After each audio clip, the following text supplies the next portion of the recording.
Hello, and welcome to this episode of In Discussion With from Medical Update Online. Today, I'm talking to Professor Alex Miras about the use of semaglutide for obesity management. Please, can you start by introducing yourself?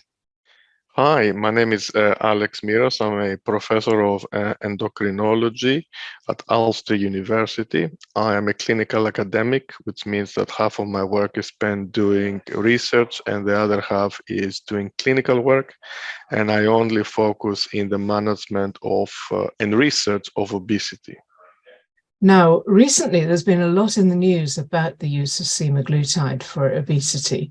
I'm thinking of celebrity endorsement, and headlines saying you might be able to get this from community pharmacies. And I know that community pharmacists and GPs are already getting questions about it. So could you start by telling us what is semaglutide and what does it do? Well, that's a very good question. Semaglutide is what we call an analog. This means a synthetic form of a natural hormone called GLP-1 or glucagon-like peptide 1. This is a hormone that we all produce from our small intestine, mainly when we eat.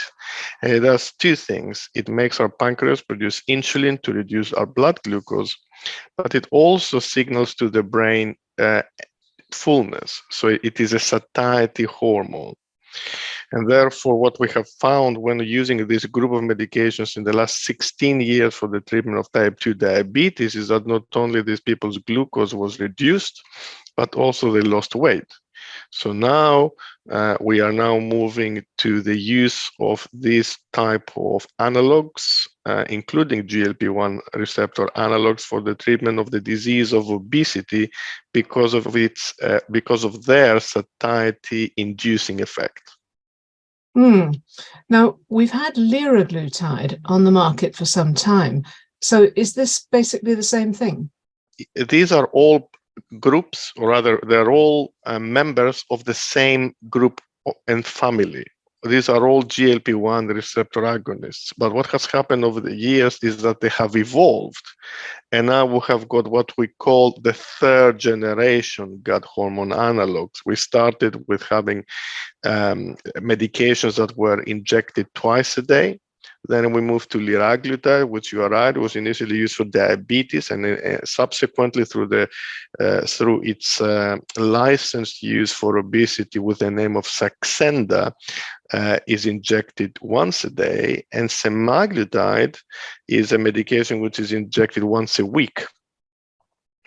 And what we know is that while this development has been taking place, the efficacy of the medications have been increasing. So liraglutide, even though it is an analog of the same hormone, can cause approximately 8% weight loss at the 3 milligram dose, that is Saxenda. Whereas Wegovy, which is semaglutide 2.4 milligrams, can cause almost 16% weight loss at 1 year. I see. Now, semaglutide was used in the STEP 1 trial. Can you tell us a bit about the STEP 1 trial, what it was and what it found? So this was a trial that studied the effect and safety of Wegovy, semaglutide 2.4 milligrams, in people who had obesity. They did not have diabetes. They only had obesity, and some of them had pre-diabetes, but they did not have type 2 diabetes. There were thousands of patients recruited in many countries around the world, and it was a typical randomized controlled clinical trial, which means that some people got the actual drug, other people got placebo. And they were followed up for, in the STEP 1 study, a little bit more than a year. And what they found was that the total percent weight loss at approximately a year or so after initiation of treatment was 16% with the medication as opposed to about 2% or so with placebo. And at the time when it was published, that demonstrated the efficacy of the most effective medication available for weight loss at the time.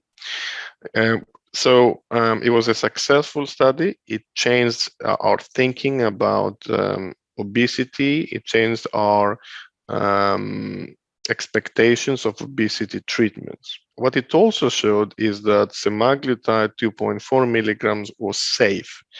That means that during the course of the study and its extension, which was beyond 1 year, it reached 2 years, what the investigators found is that these medications in this period of time did not cause any problems that are important, and these include, for example, problems with the heart or any form of cancers.